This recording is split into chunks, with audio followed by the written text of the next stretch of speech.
সেটি এই পাশ থেকে হয়তো আমরা একটু দেখাতে পারবো, যেখানে উপজেলা নির্বাহী অফিসার তিনি আছেন এবং তিনি তিনি কিন্তু হচ্ছে ওখানে কথা বলছেন অনেকের সাথে, অনেকেই সেখানে আছেন।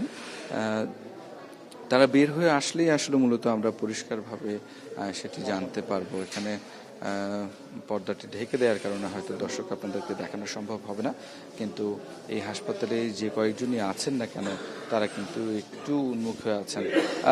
আমরা একটু রুহুল ভাইয়ের সাথে কথা বলতে চাই। রুহুল ভাই, শুধুমাত্র একজন আইনের লোক হয়ে নয়, এই যে 2 দিনের শ্বাসরুদ্ধকর যে অভিযান বা এই যে খনন প্রক্রিয়া, সেখানে আমরাও ছিলাম, আপনারাও ছিলেন, রাত জেগে অনেক অপেক্ষা, অনেক কাজ করেছেন।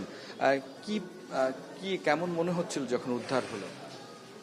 আমাদের অলৌকিক ঘটনা বলে মনে হচ্ছিল যে আল্লাহ যদি জীবিত রাখতো তাহলে সবার দোয়াটা আল্লাহ কবুল করছেন বলে আমরা সব করতাম, কিন্তু আল্লাহর উপর কারো হাত নেই।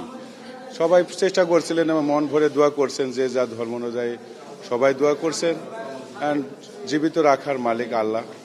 তা আমাদের চেষ্টা যে বাচ্চাটা শেষ পর্যন্ত উদ্ধার করতে পেরেছে। এটা উপজেলা নির্বাহী অফিসার আছেন এখানে, একটু দেখি, আমরা একটু তার কাছ থেকেই শুনতে চাই সরাসরি। দর্শক, আমাদের তানোর উপজেলা নির্বাহী কর্মকর্তা নাঈম ইসলাম, একটু আপনি যদি বলতেন পুরোটাই, যে তাকে কোথায় কেমন অবস্থা আমরা পেলাম এবং এখন কি অবস্থা? ধন্যবাদ। আপনারা জানেন আমরা 2 দিন ধরে অভিযান করেছি এবং বাচ্চাটাকে উদ্ধার করে আমরা উপজেলা স্বাস্থ্য কমপ্লেক্সে আনা হয় 9:35 এবং 9:40 ডক্টর তাকে মৃত ঘোষণা করেন।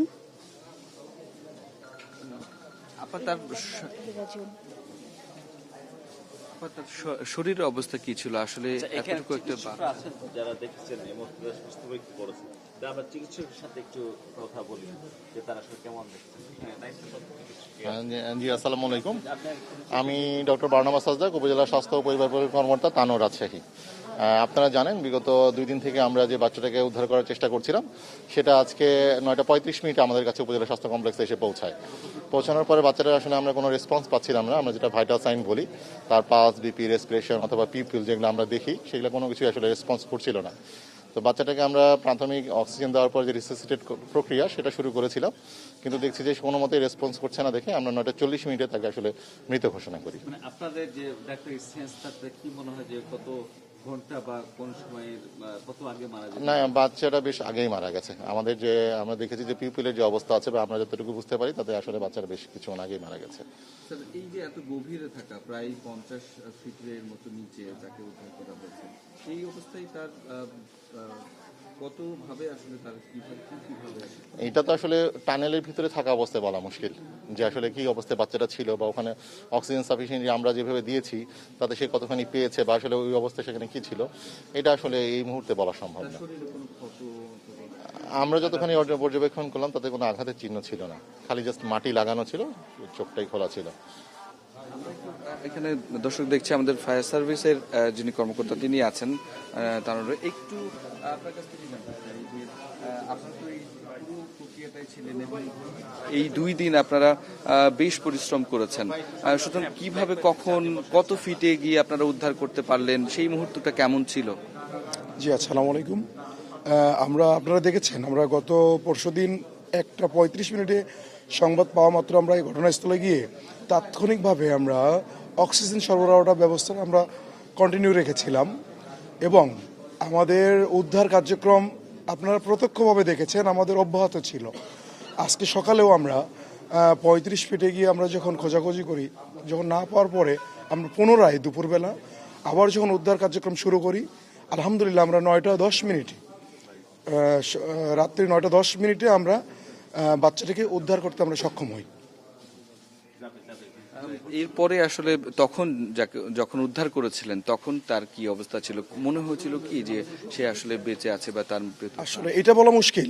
আমরা উদ্ধার করা মাত্রই আমাদের যে প্রাথমিক যে মেডিকেল টিম ছিল, অ্যাম্বুলেন্স যোগে আমরা তাৎক্ষণিকভাবে উপজেলা স্বাস্থ্য কমপ্লেক্সে প্রেরণ করার ব্যবস্থা করি পরবর্তীতে আমাদের উপজেলা কমপ্লেক্সের মেডিকেল অফিসার মহোদয় উনি সেটাকে পর্যবেক্ষণ করে পরীক্ষা নিরীক্ষা করে মৃত ঘোষণা করেন। তার হচ্ছে আমরা একটু ম্যাম আপনার কাছ থেকে জানতে চাই যে এখন পারিবারিকভাবে যে আইনগত ব্যাপারটা আসলে কি হবে, তাকে তার পরিবারে হস্তান্তর করা, এই সমস্ত বিষয়গুলো আসলে কিভাবে কোন প্রক্রিয়ায় হবে? এখন আমরা বাচ্চাটিকে তার পরিবারের কাছে হস্তান্তর করব। আর এখানে আইনগত জটিলতা বলতে আর এখানে আসলে তেমন জটিলতা আমরা এখন পর্যন্ত পাচ্ছি না, তবে এ পর্যন্তই আর কি।